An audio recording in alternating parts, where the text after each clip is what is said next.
It's time now for sports. Orikwa Mofa has joined me. Orikwa Mofa, why do I keep calling you Orikwa Mofa? Forgive me. You know it's a former minister's name, right? Good to see you, Orikwa. Good to see you, Aisha. So tomorrow, Ghana is playing the second match in the group. What should we expect? I mean, is Ghana prepared for this match? Well, Milovan Rajevac, who is the coach of the side, spoke in a press conference today earlier with Richmond Boakye-Adom, who also plays as a striker for Ghana. And what you could pick from the press conference was the fact that they want to right their wrongs. They admit that it was a lethargic performance, probably one of the poorest that Ghanaians have seen, especially going forward. And they would want to change that. In fact, Milo has promised that they've analyzed how Gabon plays, and Ghanaians should expect, something much better in terms of how the team would play. But the aim, of course, is to win. According to Boakye-Adom, he says that the team is aiming to reach the final, and the agenda is to win against Gabon and win against Comoros and qualify to the knockout round. So, from what they've said so far in the press conference, we can expect a much better performance from the team and hopefully a win. I keep hearing people say Gabon is a done deal for Ghana. Comoros doesn't come anywhere near Ghana. So, we shouldn't be scared of these two people. But of course, it's not over until it's over. Looking at our performance with the Moroccans, should we still have some hope? Yeah, you can. I'm losing hope already. You can have a little hope, and that's because you look at the group dynamics, and Morocco were far ahead of everyone else. All the odds were in favor of Morocco winning the tournament. So they were tipped to progress to the knockout round, topping the group, followed by Ghana. And so when those two teams meet, Morocco and Ghana, you'd expect the team tipped to win the tournament to win. And if you look at the results, it wasn't the worst in terms of, the final results. Ghana losing narrowly due to a last-minute goal, a goal by Buffon in the 83rd minute. However, I think the premise has been set for this tournament, and you can see that through how tight matches are, we're averaging just about a goal per game after match day 1 finished. And so you know that no one is really dominating games, so you're not really seeing that gap between big teams and supposedly small teams. And so Ghana can look at that and say that we cannot underestimate Gabon, who, remember, already have 3 points after beating Comoros in their first match. And they did that without their 2 key players, in Lamina and Aubameyang, both of which have resumed training on Wednesday and are expected to play against Ghana. Mm-hmm. And that means that we should do a lot more work, right? But let's look at the how we played with the Moroccans, our weaknesses against our strengths, where we need to patch up and where we need to improve on. What are the things we should keep on doing, and what are the don'ts that we should avoid? I think the most obvious do from the team is how well they defended. And prior to that game, the team had lost its compactness in defense in that friendly against Algeria, and also in some of the preceding games as well. And I remember you even expressed fear that it could be one of our challenges. Yeah, and but it's important because, in tournament football, once you defend well, you always give yourself a chance. But it's enough for you to defend, but for you to be able to win a game, you need some form of threat and attack. Otherwise, your best result in every game is going to be possibly a 0-0 draw. So although they've defended well, I think one of the weaknesses that the team expressed was going forward. There wasn't any clear pattern in terms of how they're moving the ball up front to create chances for their strikers and forward players.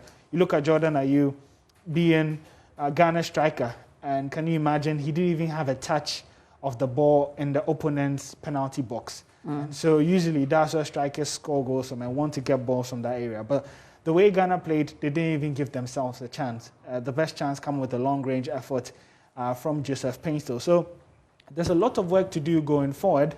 You look at all around the matches, all the 12 matches from match day 1 in Cameroon, and you can safely say, as per the statistics, that Ghana played slowest and actually lacked the most intensity amongst all the 24 teams in Cameroon. So it just gives you an idea of a huge amount of work that Milovan Rajevac has to do, especially with the mentality going forward. Time and time again, we saw against Morocco that it's only 2-3 players isolated at the top against 4, 5, 6 defenders of Morocco. So the team may have to commit more bodies forward, especially against a lower-ranked Gabon side. The last time Ayew was involved in an injury, what was the updates? How is he faring? Well, so Milovan Rajevac was asked. Ayew didn't train yesterday, but Milo said that regardless, Andre Ayew would be ready. It was just more of a precautionary step. He had a little cut above his eye, and he needed to be stitched after the game.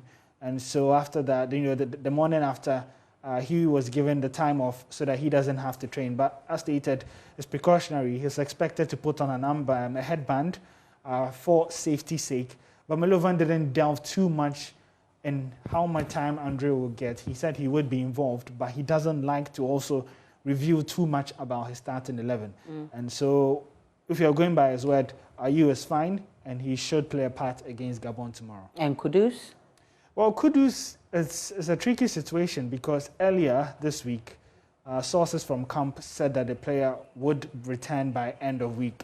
And, the Ghana fraternity were confident that they would receive the player from the Netherlands. However, Milo was asked today, and he doesn't seem so sure. He says he's still speaking the same tone and the same way he was speaking 2-3 weeks ago. He still says that they expect to have Mohammed Kudus in camp. They don't know exactly when, but they are confident he will come. But even if he's not around, they still have enough players to play at the moment. So nothing has really changed in terms of Milovan's body posture towards Mohammed Kudus' return. On the contrary, reports in Netherlands are suggesting that the player and Ajax have a little tension between them in terms of releasing the player to come to Ghana. And that's because Ajax feel frustrated that he spent a majority of time in the past 1.5 years injured, and most of the injuries have come from him coming to play for Ghana. Okay. And then when he's injured, Ajax have to take care of him. Okay. He gets well, and then it comes to get hurt in Ghana again. So they're a bit hesitant, especially because he's not actually played any football in 2 months after that injury in November. So they don't think he's match fit enough. And so there's a little bit of a delay. And you can see from the gap in communication how unsure the GFA are. They can't put a date and say that that's when Kudus is coming. So it's an ongoing situation. And if we get any updates, we'll definitely provide. Is it likely that there's going to be a change in lineup? Well, possibly. I think going forward, something might have to change. And the pressure is on Milovan Rajevac. Of course, he's the man to make the final calls, and he can decide to go with the same starting 11 like he did against Morocco, and maybe change tactics in terms of the number of bodies that he throws forward.